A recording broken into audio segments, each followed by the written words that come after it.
In the year of the e-bikes, here's a foldable fat tire contender which could be the awesome all-terrain commuter you've been looking for. But is it? Let's inspect.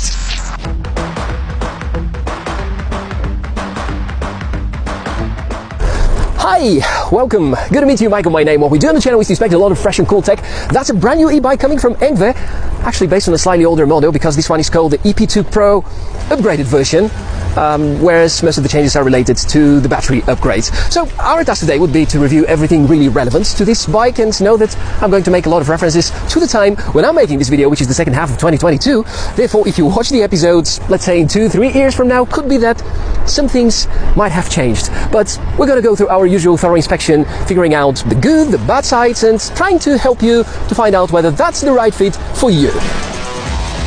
This happens to be one of the really affordable electric bikes that you can buy at the moment. Keeping a price below $1,000 is these days rare, especially for e-bikes with such a decent motor and foldable design.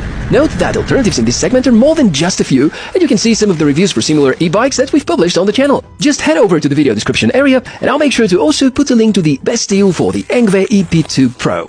The unboxing experience hasn't been as smooth as I hoped for. On one side, the assembly is not much different to most similar electric bikes, but, well, I didn't pay attention to the direction of the box, so had to lift it up eventually. Still, ENGWE made sure that the bicycle is well protected during transportation, and there wasn't a single scratch that I managed to find there. You will receive a user guide as part of the assembly, a charger, some tools for the setup, and of course, all the needed components. You're going to spend a lot of time removing all these protective films and foam. Do not rush it and be careful when cutting loose the cable ties. Thinking it through, I would first go for mounting the handlebar. Note that you will have to well tighten all the screws in order to guarantee everything is solid. If any of the parts on the front is loose, this can be really dangerous while riding. Mounting the front wheel comes next. Just make sure the disc is fitting between the claws and then align and tighten properly. The front wheel doesn't have a toolless quick-release mount option, but that should be alright. Interestingly, ENGWE haven't included a wrench number 16, which is the exact one you're gonna need in order to tighten the nuts, and you won't hear from me any good words about the quality of the tools included. There also is a front wheel fender, which is to be mounted together with the front light.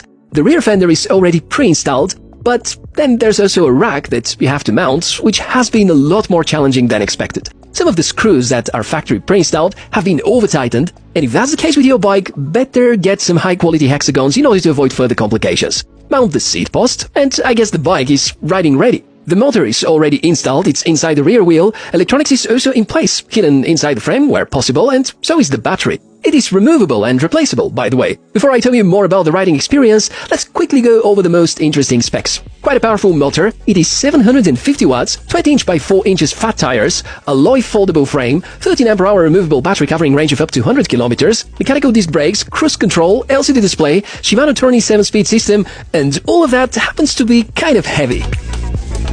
Well, that's a pretty interesting mixture of the specifications, and obviously the highlight is on the huge battery capacity, which would give you quite a decent range, and we're going to talk about this in just a moment. Now, first thing to warn you, before ordering the bike, make sure to double check with your local regulations whether that bike is going to be allowed in bike lanes, because especially here in Europe, in many countries, we don't have obviously a speed limiter, so going beyond 25 kilometers per hour and having a 750 watt motor is not legal to be on the bike lanes. But in some places you can register this as a regular motorbike. In some other places it doesn't really matter about the motor power and the maximum speeds.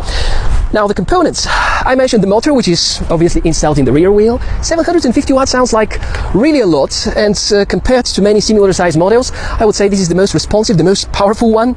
Better acceleration than the FIDO M1 Pro, which is a very comparable product, a bit more expensive though. But 80 Nm maximum torque, and as compared to the Bosch CX Performance line, which offers 85 Nm with just 250 watts, I would say this here is not the most effective motor you can order. The rest of the components are also rather entry-level. Very basic suspension on the fronts, the Shimano Tourney, which is their cheapest product, and also the brakes, which probably are not as reliable as I wish, but I guess it would make better sense if we go for a ride and talk about all of these components. ENGWE want us to believe that the EP2 PRO is off-road oriented. Well, it looks like one, but not for heavy off-road riding, and totally not for going down hills. If battery is empty, you're going to notice how absurdly big the crankset on the front side is. While it is swappable, this ain't be one of these easy procedures. Let me answer to the most commonly asked questions about e-bikes. We start with the range. ENGWE say that you can get 50 kilometers range in pure electric mode, which means no pedaling involved. might be possible if tires are at high pressure and you ride using the cruise control no faster than 20 kilometers per hour. Truth is that this is unlikely to happen, so realistically it's going to be no more than 30, maybe 35 kilometers, which is still fantastic. With some more pedaling from your end, you can go near the 100-kilometer expected range. At any point of time, you can entirely shut the motor off, and this is going to work as a conventional non-electric bike. Which is the main reason I'm lately rooting for e-bikes as opposed to e-scooters, especially if you don't need to hop into subway or buses with them, because even when the battery is exhausted, you can still use the bike and enjoy it. If I may comment on the rest, well, there's front suspension, which can be locked. Performance is as expected poor. Avoid jumping and this terrain with too many rocks because I have my concerns about its longevity. The tires are fine, just keep them at a pressure below 2 bars, and trust me, on this bike they are the best ever shock absorber. Pretty interesting rims. The brakes are, well, let's say I would really love to upgrade them on my e-bike. Thing is that they have power cutout sensors, so you should either get something with similar sensors, which could be motors from brands like Zoom, for instance, or you can buy conventional bike brakes and install sensors by yourself. There are such available on AliExpress and Amazon, and I'll make sure to link a few models in the video description area. Given the weight of the bike, I would say the sanitary minimum for guaranteeing safety would be something like the hydraulic Shimano MT200.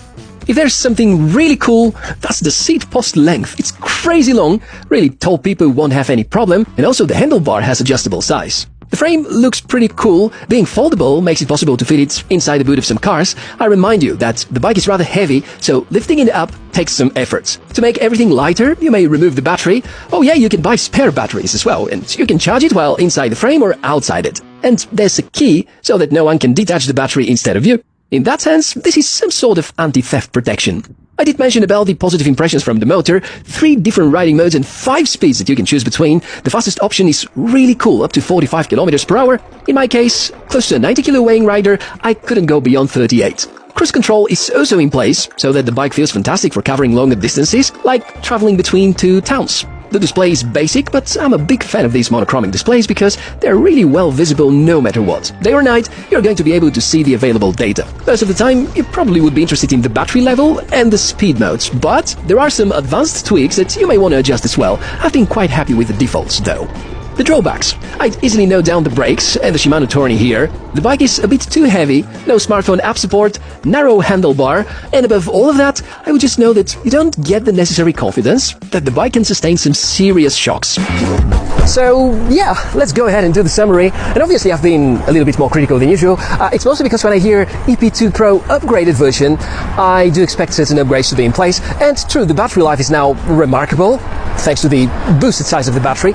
But all the remaining components, which are rather entry level and make me have second thoughts whether I should recommend the bike or not, because the motor, not so optimal, the brakes make me a little nervous when I have to make sudden stops, and the Shimano Tourney, I don't even have to comment about that. But still, we have to admit that in the sub-$1,000 segment, ENGWE are probably the best value pack that you can order, especially this model, the EP2 Pro, the upgraded version. So that's been everything about today's video, and as usual, more information about the product and ways to support the channel are listed in the video description area right below. Thank you so much for trusting in me, and I hope to see you soon. Cheers!